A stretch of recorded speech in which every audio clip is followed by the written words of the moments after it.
করব কি বলো তো, আজকে রান্না করব ইঁচড়। ইঁচড়টা প্রেসারে একটু ফুসফুস দিয়ে বসিয়ে দিয়েছিস, তোমাদের সেটা দেখানো হয়নি।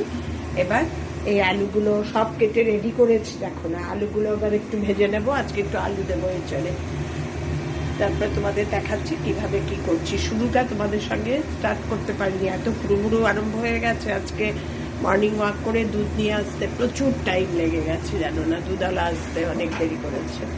তো যাই হোক, এই ঘটনা, এর জন্য তোমাদের স্টার্ট করিনি, তোমাদের দেখাচ্ছি। ইঁচড়ে একটু আলু দেবো, তাই আলুগুলো একটু ভেজে নিচ্ছি। আমি সব তরকারিতে না আলুগুলো একটু ভেজে নিই, তাহলে আমার মনে হয় টেস্টটা একটু অন্যরকম হয়। আর ইঁচড়ের এখনো বেরোয়নি, একটা ফুসফুস করে অফ করে রেখেছি। আলুগুলো লাল লাল করে ভেজে নিয়েছি, আর একটা মশলার মিশ্রণ রেডি করছি। ধরে জিরে গুঁড়ো, কাশ্মীরি লঙ্কার গুঁড়ো, হলুদ, এগুলো একটু জল দিয়ে দেবো। আর দিয়ে দেবো ফোড়নে রেডি করে রেখেছি তেজপাতা আর গরম মশলা। একটু দারচিনিটা বেশি দেবো, দুটো এলাচ আর লবঙ্গ একটা দুটো। তেজপাতা দিয়ে দিলাম,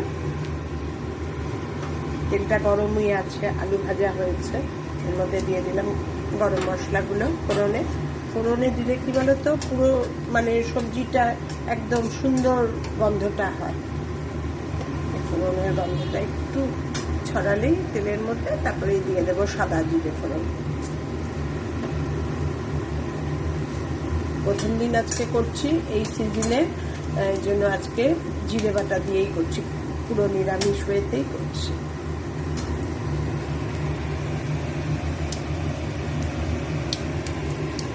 একটু ভাজা ভাজা হয়ে গেছে যেই, তখনই দিয়ে দেবো এর মধ্যে আদা, কাঁচা লঙ্কা আর টমেটো।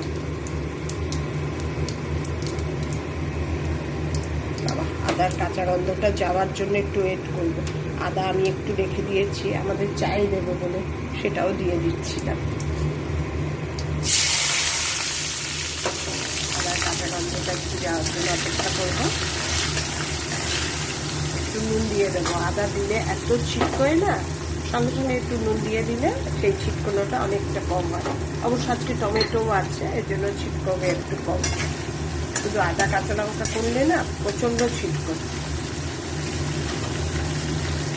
একটু নুন আর হলুদ দিয়ে প্রেশারে একটু ফুসফুস করে নিয়েছি, মোটামুটি ভালোই সেদ্ধ হয়েছে, ভালোই সেদ্ধ হয়েছে। এবার মশলাটা কষানো হলেই এই সেদ্ধ এঁচড়টা এর মধ্যে দিয়ে দেবো। আদা আর কাঁচা লঙ্কা মোটামুটি ভালোই গন্ধটা চলে গেছে কাঁচা। এবার দিয়ে দেবো গুঁড়ো মশলাটা। গুঁড়ো মশলাটা একটু জল দিয়ে গুলে দিয়েছি, তাহলে কি বলো তো, তোমার আর এক্সট্রা জল দিতে হবে না। নিচে গুঁড়ো মশলা দিলেই তো তোমার জল দিতে হয়, নাহলে পোড়া লেগে যাবে। এবার আর একটু নুন দিয়ে দেবো। নুন তখন অল্প একটু আদার ছিটকানোর ভয় দিয়েছিলাম, তবে খুব বেশিও দেবো না, কারণ এঁচড়গুলোও সেদ্ধ করেছি নুন দিয়ে। এবার দিয়ে দেবো কয়েকটা মটরশুঁটি। মটরশুঁটিগুলো একটু এই ভাজার মধ্যেই ভেজে নেব। মটরশুঁটি দিলে একটু টেস্ট হবে, খুব বেশি দেবো না, এইটুকুই যথেষ্ট। এবার মশলাটা পুরো কাঁচা গন্ধটা যাক, তারপরে তোমাদের দেখাচ্ছি।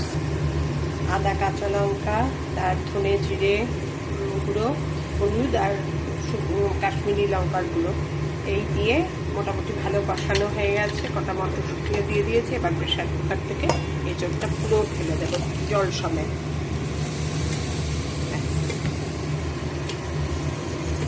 এবার ভালো করে এটাকে নাড়িয়ে চাড়িয়ে ঢেকে কষাবো। মশলা কষানোর মধ্যে এঁচড়টা পুরো ঢেলে দিয়েছি। এবার এইভাবেই পুরো এটা ঢেকে দেব, কিছুক্ষণ কষুক ঢাকা অবস্থায়। মশলার মধ্যে সব এঁচড়গুলো দিয়ে একটু ঢেকে দিয়েছিলাম কষানোর জন্য, মোটামুটি কষে গেছে।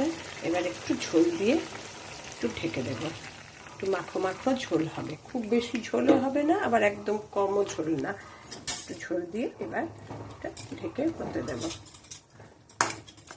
তখন তো ঝোল দিয়েছিলাম না, এঁচড় সেদ্ধ জলটুকুই যা দিয়েছিলাম।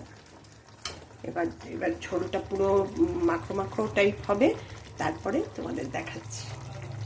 আমার এঁচড় রান্না কমপ্লিট, দেখো কি সুন্দর হয়েছে দেখতে। দেবো একটু ঘি, কমপ্লিট হয়ে গেছে, তাই ঘি দিয়ে ঢেকে রেখে দেবো। ঘি আর একটু দেবো গরম মশলার গুঁড়ো। যা আনন্দ লাগছে না আমার এঁচোড়টা রান্না করে, খুব ভালোবাসি এঁচোড়, জানো তো। আর কর্তা যখন এনেছে, আর খাবো কি দিয়ে বলো তো, এই দেখো এটা কেটে রেডি করে রাখবো, গন্ধ লেবু দিয়ে এঁচোড়ের রান্না। আজ লাঞ্চ একবারে জমে ক্ষীর কমপ্লিট। তোমাদের কেমন লাগলো আমার এঁচোড় রান্না জানিও। এঁচোড় রান্নাটা এখন কেন সুবিধা হচ্ছে বলো তো, এঁচোড়টা কেটে দেয় দোকান থেকেই, কোনো ঝামেলা নেই, কেটে দেয়। আমাদের কোনো, আমার তো মেন টেনশন হচ্ছে কাটার। টাটা। তোমাদের কেমন লাগে আমার রান্না জানিও, কেমন লাগলো আজকের রান্না সেটাও জানিও। টাটা।